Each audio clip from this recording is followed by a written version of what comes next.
Hello, my friends, and welcome to MSP Unplugged. I'm your host, Rick Smith. This is the place to learn tips, tricks, and strategies to help you run your IT service business. Whether you're a one-person shop or leading a team for the journey, this is the place for you. Now, first off, we want to give welcome to our sponsors of this episode. First is Huntress. Huntress allows you to deploy managed detection and response for endpoints and identities in minutes. Powered by custom-built technology for SMBs and the expert analysis in their 24/7 security operations center, head over to huntress.com/unplugged to find out more. And by SuperOps. SuperOps, the AI-powered PSA RMM platform designed for fast-growing MSPs. They provide a lean and powerful way to engage with clients and grow your revenue. Head over to the link in the show notes to start your trial of superops.ai. Now, folks, before we get started, as usual, we have to talk about the one thing on the agenda that drives MSP Unplugged that we always look forward to, and that's TechCon Unplugged 2024. Now, this is our 5th annual TechCon Unplugged, so this is going to be a special one. It will be in the greater Washington, D.C. area, September 12th to the 14th at the hotel at Arundel Preserve. It's our annual gathering of IT business owners, and it's fast approaching. There you will join like-minded business owners for a weekend packed with the resources to help you and your IT business thrive.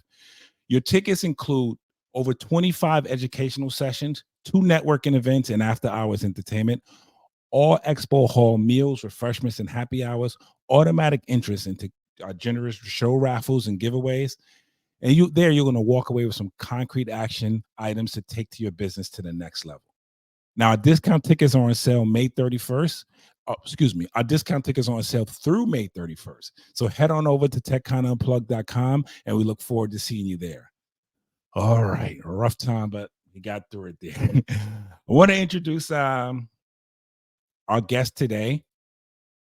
Now, he's the founder and CEO of both Orion Networks and MSP Atlas. This is Ashu Bhoot. Ashu, how are you? And welcome to the show. Doing wonderful, and thank you for having me. Glad to have you here. For those who don't know you, and what we like to do is ask guests, just give us a little bit of origin story on you, how you got into tech yourself, and then how Orion Networks, and then following that, MSP Atlas came about. Sure. So we started Orion Networks in 2011, and like most MSPs, things started slow, and back then MSP was not a thing, but we started with the simple idea of, hey, we want to help small businesses with their technology needs, and that was our guiding principle right from the onset of it. And over years, we started growing. We started our India office as well in 2014, as we went through some initial growth spurt stages to support our kind of growth. And fast forward now, we have over 150 clients. We are based out of Washington, D.C. area, and we serve D.C., Maryland, and Virginia. Looking forward to your September program as well in DC. We'll be sure to attend that. We are a 35 people MSP. 80% of our staff is actually remote, based in our India office. And we focus on 3 verticals: healthcare, nonprofit, and consulting firms. So really the GovCon consulting firms based out of DC, right? Like those are the 3 verticals that we primarily focus on. In terms of our culture of the company, again, just based on, given that we have 2 offices, we have employees in our US office and India office.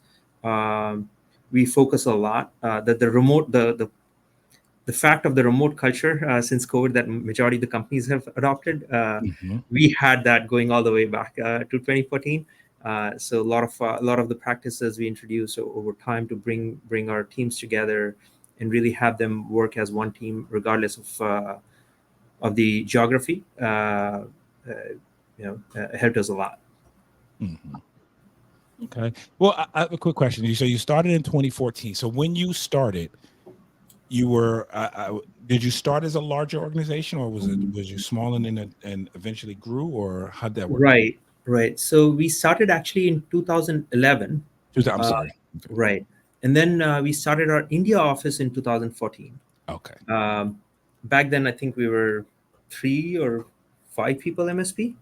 And then over time, especially during COVID, as things started picking up a lot more, we eventually grew to now a 35 people MSP. Wow. Okay. Now, so you guys, I know you said you focus on three major niches. Excuse me. Was that always the plan? And the reason we ask these questions is because we have a lot of people in the audience now who are growing businesses, and we always have this debate: to niche or not to niche. Everybody, or should you take some people? Was that always the plan to focus on those, or did you kind of fall into that? It was a mix of both, actually. Right. Initially, we somehow got some success more on the healthcare. So we never started with a niche.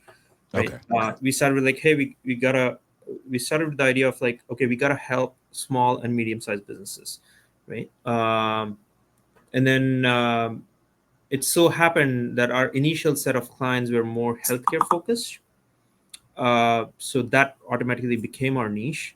And we started, what really helped us is initially when we got those set of clients, we started treating that as a niche. Okay. Right? So while it was not a niche for us, our marketing material, our sales process started kind of tuning up more to that client and the language that they speak, the events that they go to. So that became a niche more organically. The other two were more thoughtful niche, right? Like the nonprofit and the GovCon consulting firms. Those we started focusing more, I would say 2018, 2019 onwards.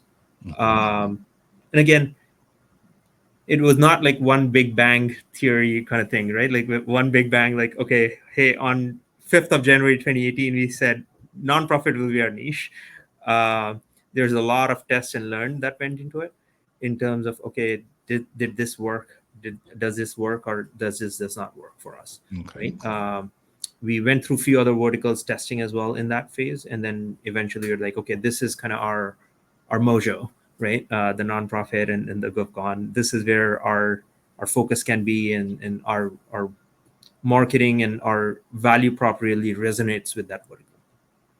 Okay. Now, do you find, and I'm just staying on that, staying in your lane or finding your lane, do you find that helped you guys focus more? As I know you said that you started the marketing started to trend towards those industries, but did you find that helped you to focus more? Did you find that to be a little more, I don't want to say hard, but a little more challenging because you were, quote unquote, limiting who you were working with? Yes, I mean, I think there's a couple of different factors to look at that, Rick. One, we are in the DMV or DC, Maryland, Virginia market, which is very, very dense, both from a competition as well as customers' perspective, right? There's kind of a double-edged sword. Defining niche initially took us more time. That also meant purposefully walking away from some other initiatives and some other what seems like a warm lead, right? Warm business to go after. But then over time, when we started focusing on that, we were able to distinguish ourselves from the competition, right?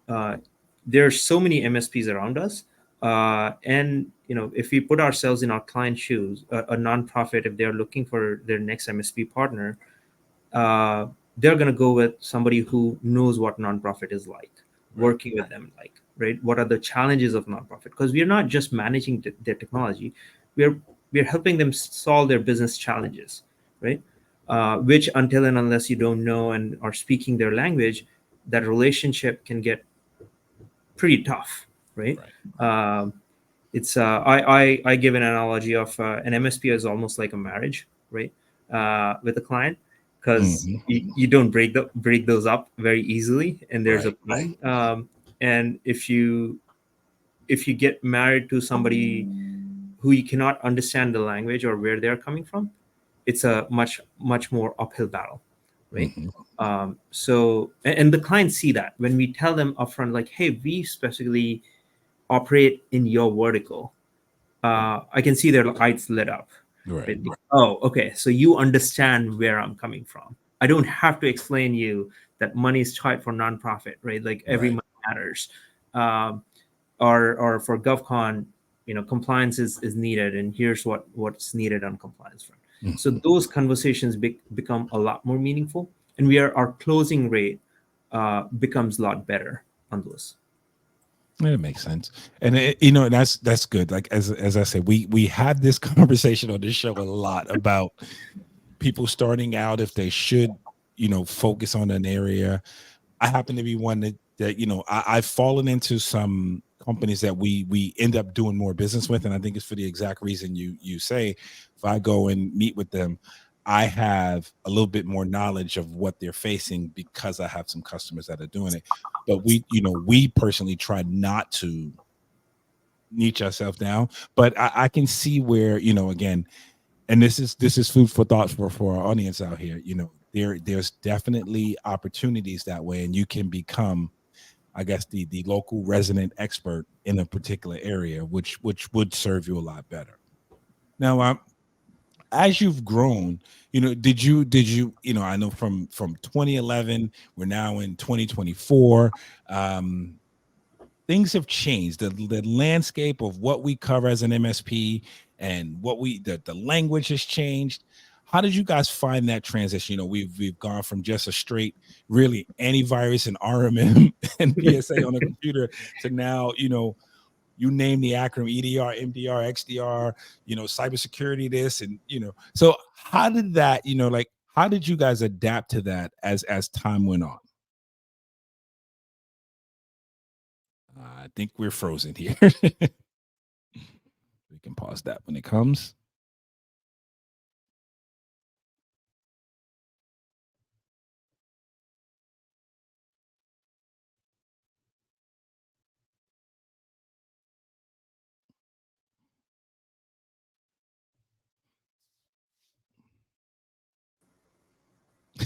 We lost you there somehow. Yeah, I know a good IT company that can take care of that.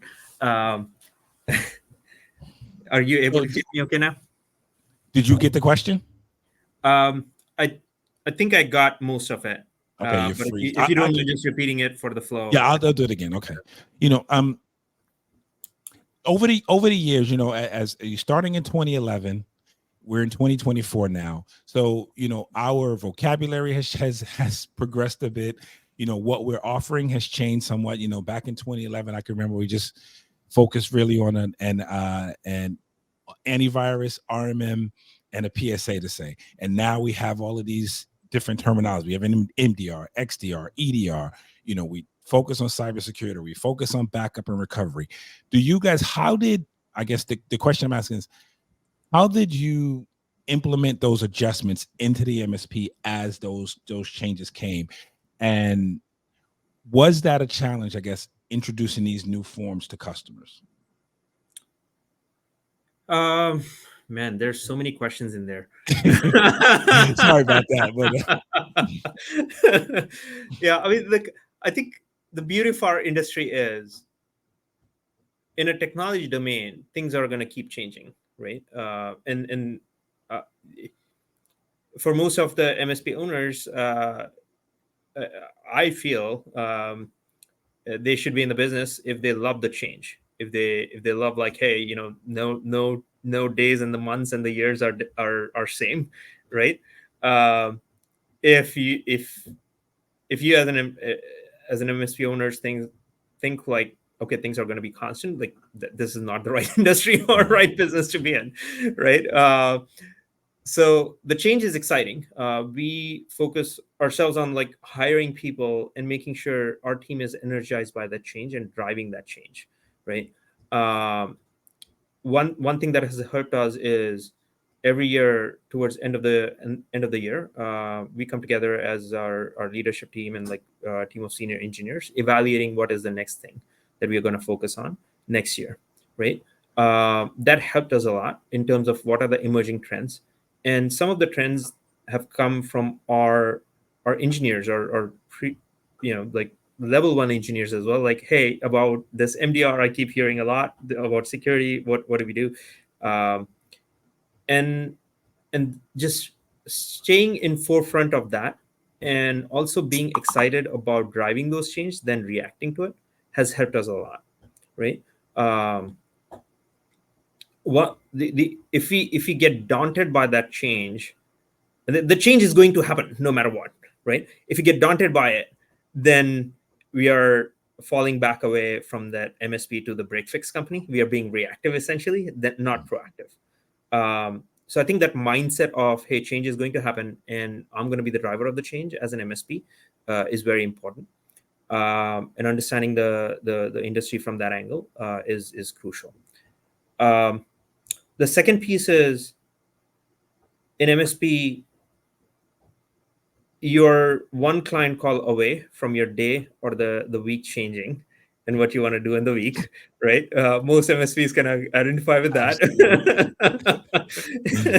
So you have the entire day plan, and then you get a customer call like, hey, my server's down, and Everything the rest of the changes. week is story, right?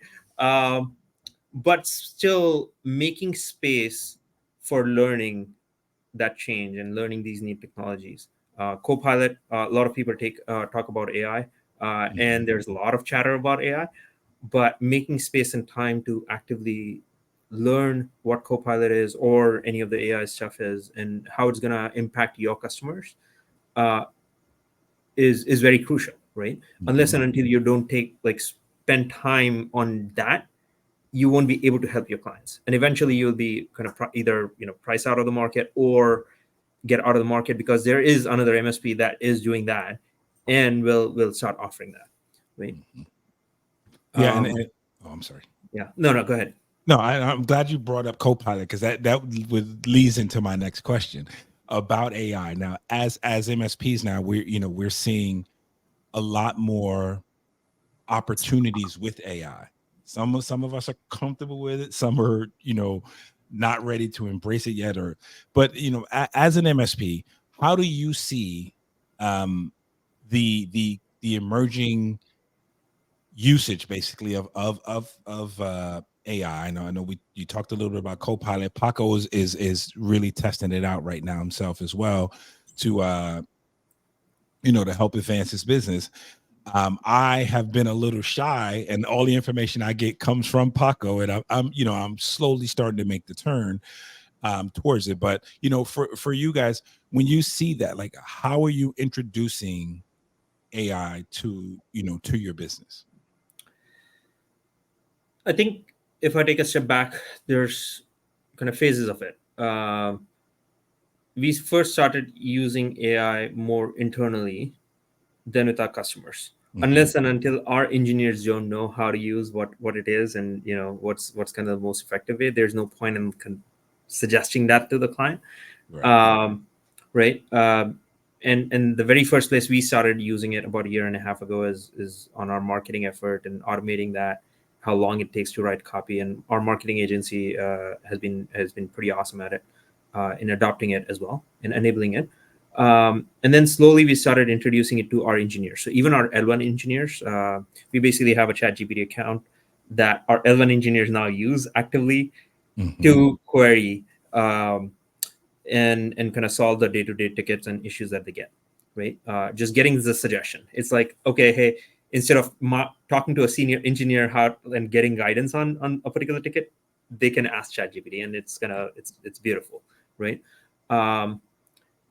On the Copilot piece, where we are heading towards is, how do we help our clients now adopt it?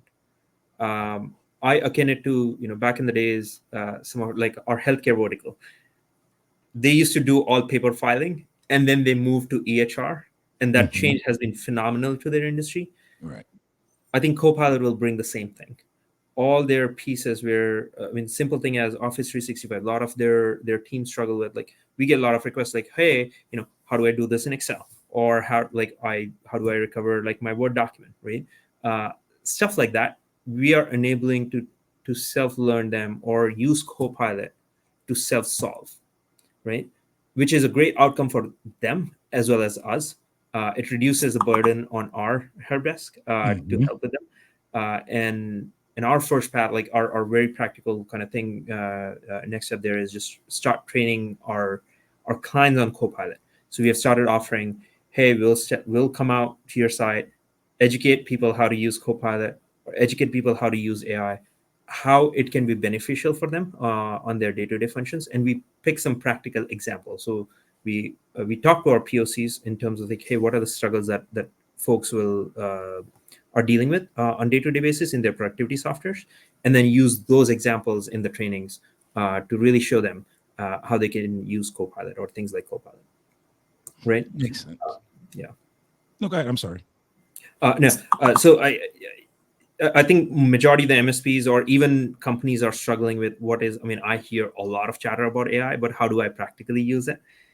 And I feel just taking the baby steps is going to be important here, where we just start with something small and simple of how do you use Copilot to do some simple stuff, create PowerPoints, help with Excel data, or help with Word document and creating kind of policies or writing policies in that, and then kind of slowly build on that.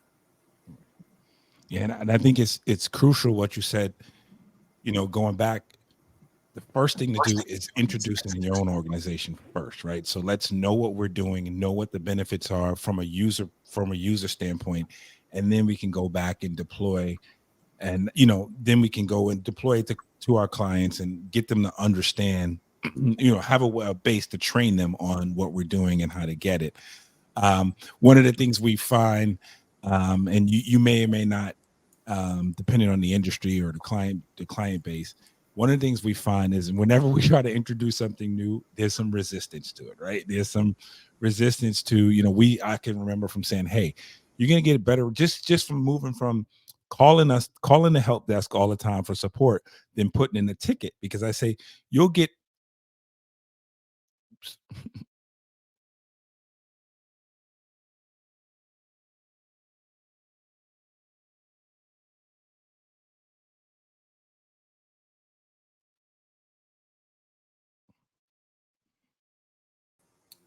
okay. Rick, for some reason, so I'm using Chrome, Mm-hmm. and it keeps I get like an app crash message. I don't know if you had that with. No, I have. I mean, I use Edge, I but see. I'm not sure. Okay, We haven't had that issue. I see. Okay, if I get the error again, I'll switch to Edge. Okay. Then. I gotta remember where my question was. Yeah, I think resistance to the change Right. is what. Okay. Yeah. So yeah, I'll just try to put it back out there again. So one of the challenges we have, I think is one of the challenges we have is just getting clients to, they're naturally resistant to change. So when we moved, and I could just remember the challenge of getting people to move from always calling the help desk to sending in an email, or filling out using their ticket window that we have, that comes from our RMM, to get them to put it there, because we say you'll get faster results then, than rather than calling in, because then someone picks it up. Initially when it was just me in the company, everyone was so used to calling me and me picking up the phone and then answering the question and fixing it right away. And I said, I can't do that anymore.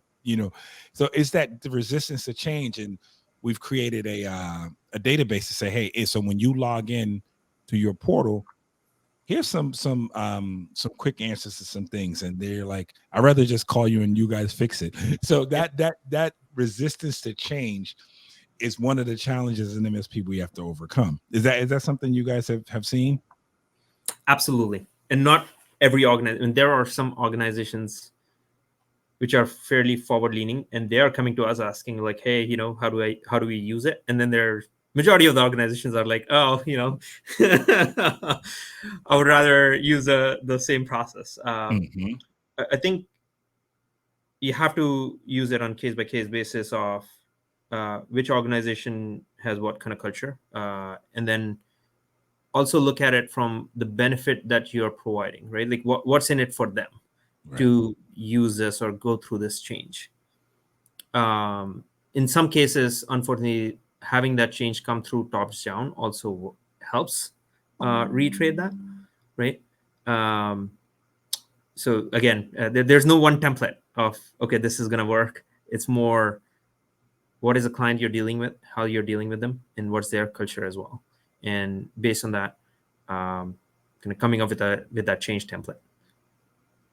Yeah, which makes sense. It's just, it's and I think that's the one thing we have to get to is it's not going to be for everybody, or at least immediately it's not going to be for everyone. You have to figure out, like you say, the best fits for it first, introduce it, then you can really get some some real test case, some real use case for it, and then it'll help you as well to deploy going further.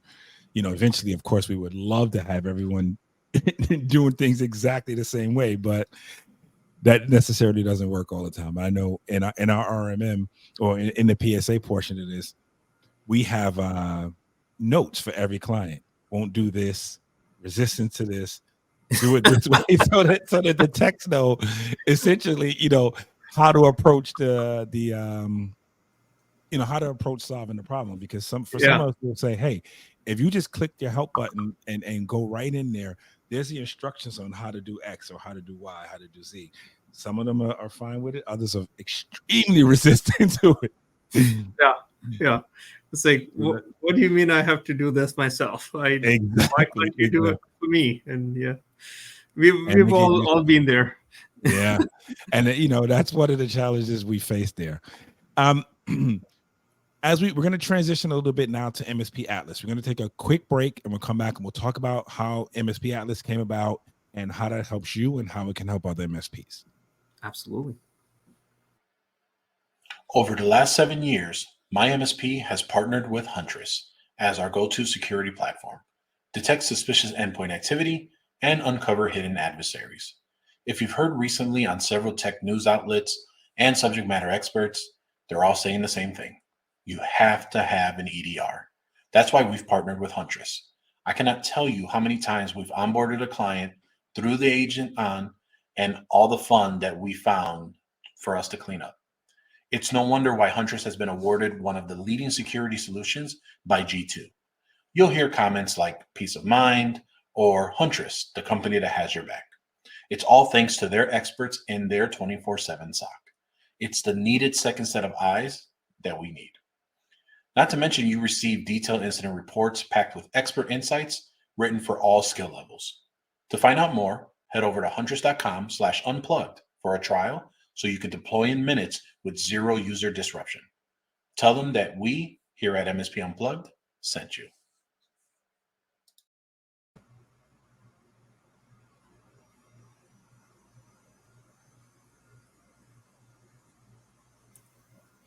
All right, and thanks to Huntress and SuperOps for your support here.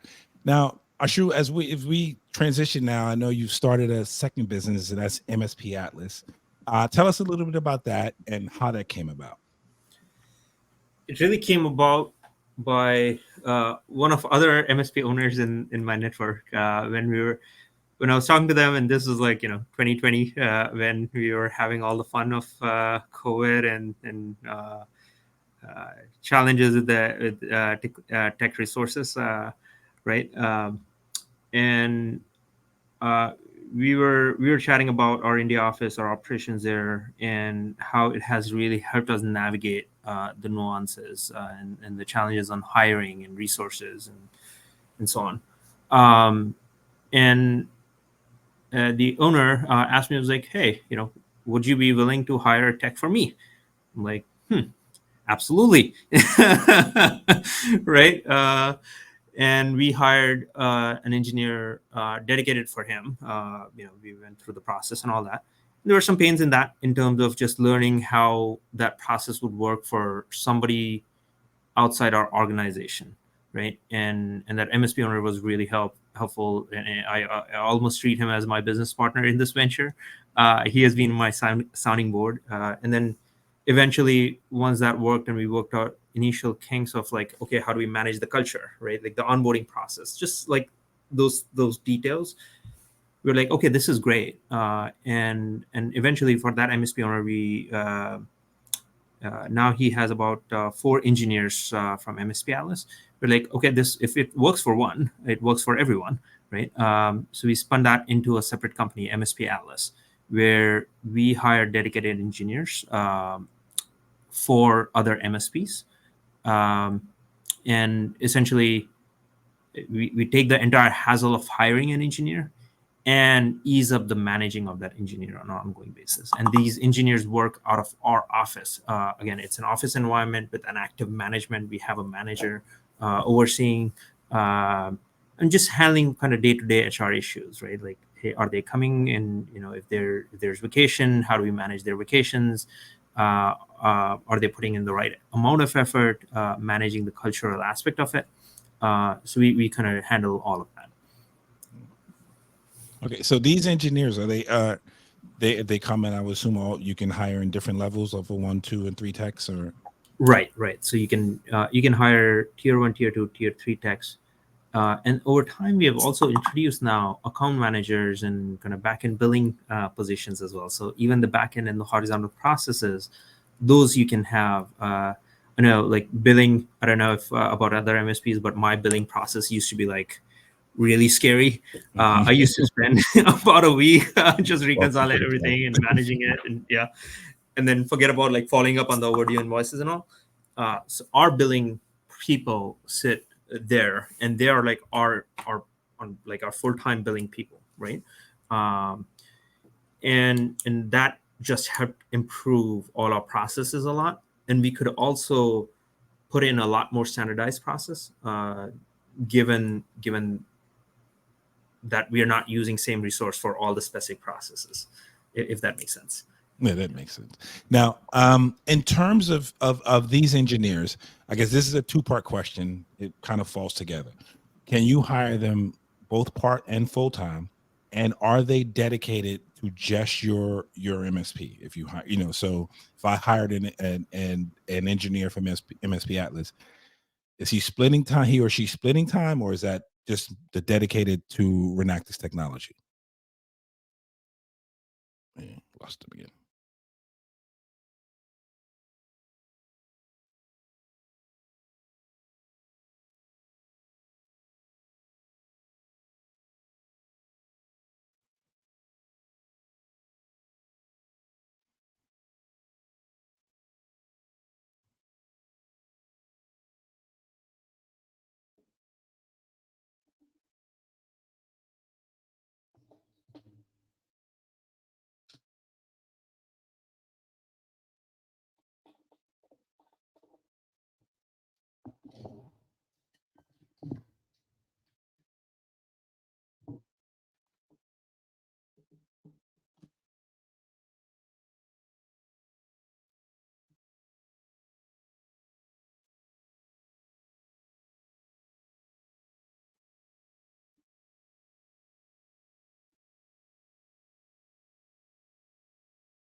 Hopefully, I have better luck with Edge. Yeah, this is a new one here. We haven't had this one happen that much. So do you remember the question, or you want me to say it again? If you can repeat, please. Okay. Yeah. So in terms of bringing in engineers and even support staff, is there the option to hire both full and part-time? And are those, particularly the full-timers, are they dedicated specifically to your company, or are they splitting time somewhere else? So they are full-time, not part-time, and they're dedicated to the particular MSP only. And one of the reason, again, to give you an example, right? One of the benefit of is my video stuck, Rick? Your video is paused, but it's okay. Give me 1 second. Okay. There you go. All right. Yeah. So to answer that question, they're full-time only, not part-time. And we had explored model of part-time or ticket. So there are some companies out there who would kind of do the per ticket model as well. Mm-hmm. And we just figured it's much easier and simpler to have a full-time dedicated resource. The other aspect to it is also the cost of these engineers, right? A full-time tier 2 engineer cost, as an example, is $2,750. And and just if you optimize and break that down into like a part-time and then like managing that, okay, what is the tech stack that we need to train him on versus not, it just becomes more complicated, right? I got you. So these are all full-time engineers. Okay. So as far as now, you talked about training as well. That is done. How does that work? Is that done from your staff? Is that done from our staff? How do we get that engineer acclimated to our culture and the way we do things? Right. That's a great question. I'll start a little bit one step before that process on the hiring piece itself, right? From a hiring angle, we first interview those engineers. They go through 3 rounds of our interview. And again, these are interviews that we have developed for our MSP, right? Okay. And then the MSP's team, the hiring MSP's team interviews them as they would any other kind of engineer that would go through their hiring process. During that process, we'll get to understand the candidate better. What are their kind of capabilities? Because these engineers are not like fresh out of college graduate. They have like a couple of years of experience, right? Okay. In some cases, they have 5 to 10 years of experience, especially as you go on the higher tiers. And then once we hire and the candidate joins that particular MSP, our HR team will work with that MSP. We have our onboarding template that we have developed and the training template, but we'll basically sit down with the MSP and say like, hey, this is the template. Tell us what we need to add or remove from this. By default, the template has our technology stack on it, but obviously every MSP has a different technology stack. There's always those nuances. So we'll work with the MSP on that. And the first 30 to 60 days are really important for that candidate to get acclimated with the culture of that MSP, right? So our HR is plays a very crucial role in terms of making sure those onboardings happen, those trainings happen. We have a good plan, and then also do a weekly check-in with the MSP if they have an HR or whoever the right POC is there, right? Making sure, hey, this candidate is progressing well, fitting into the culture well, because I mean, no matter where, right, whether you hire it in the US or India, like when you hire a candidate, you can know about that candidate only so much during the interview, right? Correct. That first 30 to 60 days are like the real test, right? So we have developed that process of that integration and onboarding and training really well, and our HR manages all of that. Now, do you have the ability in this? One of the things that I've learned, we are not in practice of this yet, but one of the things I've realized is that if you can hire overseas, not only from a cost perspective is it good, but it gives you some other opportunities. One of the opportunities is you can have and help desk now, that's 24 hours, right? Because if you have you can have 2 different shifts. I know the time difference in India is 10 hours, 11 hours from the East Coast, I think it is. Is that right? 10 and a half hours. 10 and a half hours. Okay. So, but do you have that ability then to hire for 2 different shifts and to actually have a 24-hour help desk? Right. Yes, we do. Currently, majority of the engineers that we have hired under MSP Atlas work our time, our US time, right? 9 to 5, essentially, or 8:30 to 4:30. But there are a few clients where they're like, hey, we need an additional coverage in the early hours or in the later hours US time. So we manage through all of that as well. Our own MSP operates in 2 shifts. So we start at 5:30 a.m. Our first shift starts at 5:30 a.m. and our second shift comes in later in the day, and then they go all the way to 7:30 p.m. So that's another benefit and kind of flexibility you get. Okay. So that when you say you're talking your Indian office, your office in India for Orion Networks starts at 5:30 a.m. Eastern time. Yes, sir. Okay. Yeah, and I see that can, I guess, depending on the size and what you're offering, can be a great benefit just to be able to now expand that help desk time for clients, because again we're 8 a.m. to 6 p.m. but we have customers that open at 5 a.m. and like you Right. said, and they're closed at 8, 9 o'clock. Yeah. And so that gives an extra benefit to it as well. Right. Like one of our MSP actually that we just onboarded, it was kind of similar scenario now that you mentioned it, Rick. Like their engineer comes in at 6:30 a.m. Mm-hmm. and takes on any tickets or anything, any request that comes in from 6:30, or catches up on like maintenance, backup, all that back end stuff. And then their US team comes in at 9.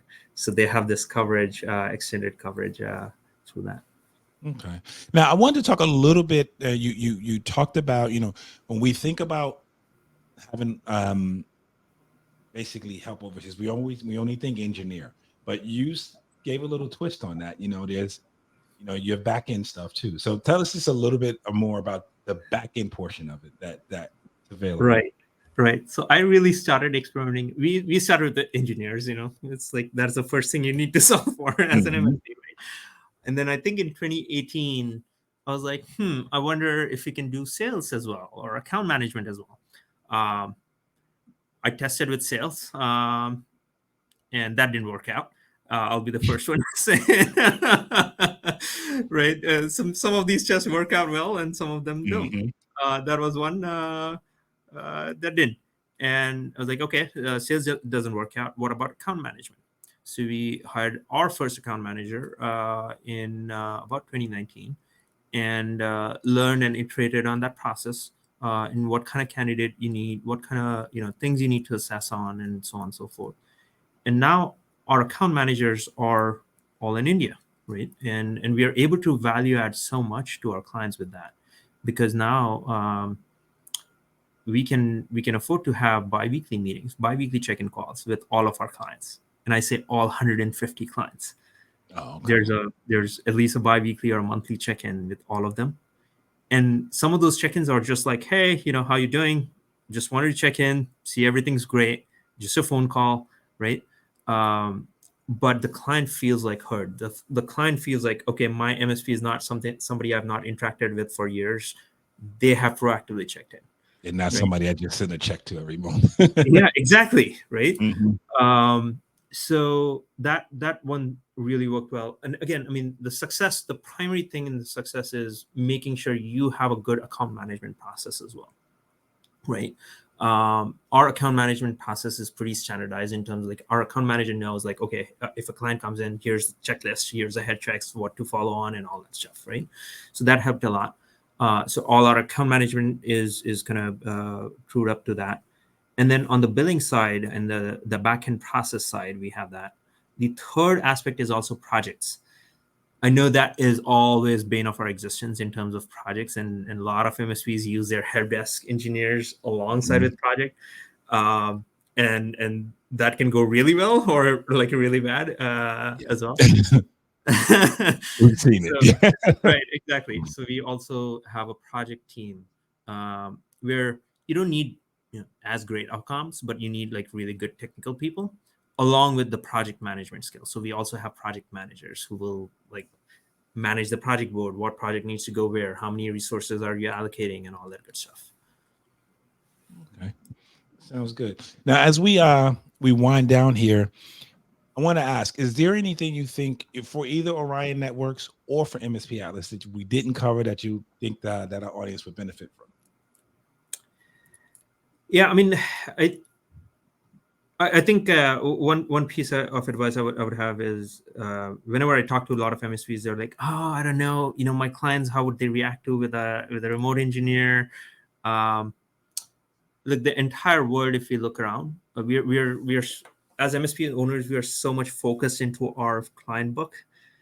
But if we take a step back, there's the entire world out there that's using. It's a global economy, not a specific economy anymore, right? Like every company out there is using resources across the world, and the benefit to your business and your clients can be huge, right? So obviously, reach out to me if anybody needs any advice or help. We have gone through a journey of learning, and not everything works. It's not just a simple plug and play, but if I would highly encourage everybody to test it and try it for their business. I know it has worked for us and has done wonders for us in our business and our clients. And anybody not trying it is not doing justice to their clients or their business. Which makes sense. And, we all here, everyone, I'm sure, knows the challenges that we face with hiring, period. So, there's always the thought that, the opportunity to find qualified people to do the job, because we do have some challenges with it. And it goes back to what you said. And it doesn't matter where they're from, whether you're states based or overseas based, that, like you said, that initial 30 to 60 days teaches you a lot about what's good, what's right and what's wrong about the business, or what's right or what's wrong about that person, if they're going to be a good fit. So it definitely makes sense to, I encourage everyone to explore all your options. But, we do have some serious challenges here from, first of all, from cost to, and I'll just say this, it may not be a popular phrase, but a lot of people want, $100,000 and they want to work 2 days a week for it. And it just doesn't work anymore. So, I know I can't afford that to pay and not get, the proper support and service we need. But so I think it always helps to have those options out there. And it's like you say, it's worth a try to see what's going on. And we are, as much as we want to sit in our bubbles, we are dealing in a global market and a global economy, and help and support is and needs are coming from everywhere. So it can't hurt to find support where you can. Right.